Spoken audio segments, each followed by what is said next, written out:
They're out on the streets again, but not in the numbers seen here last week.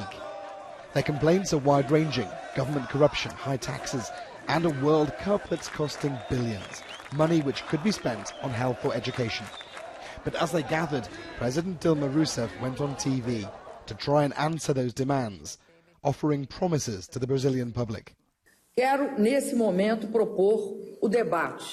I want to propose a debate on calling a referendum that would authorise the operating of a constituent process specifically for implementing the political reform the country needs so badly. Brazil is ready to advance, and it's made clear it does not want to stay where it is.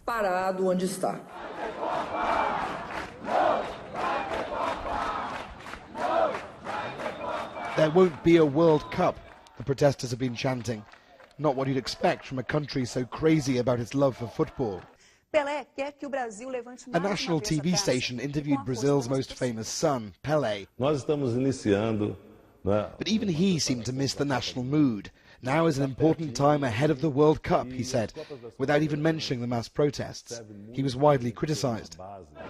2 weeks ago, it would have been unthinkable that people here in Brazil, the home of football, would be campaigning against the World Cup. But it just shows how much has changed in this country in just 2 weeks.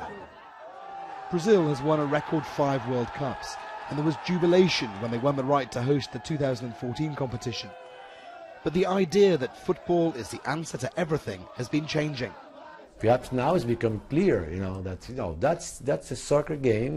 We want to win. It's important for us. But the most important thing is that Brazil should be better in other spheres of social life, not only soccer. The protests still have no real leadership or direction. What happens next depends on how well the president's promises are received. Alistair Leith, BBC News, Rio de Janeiro.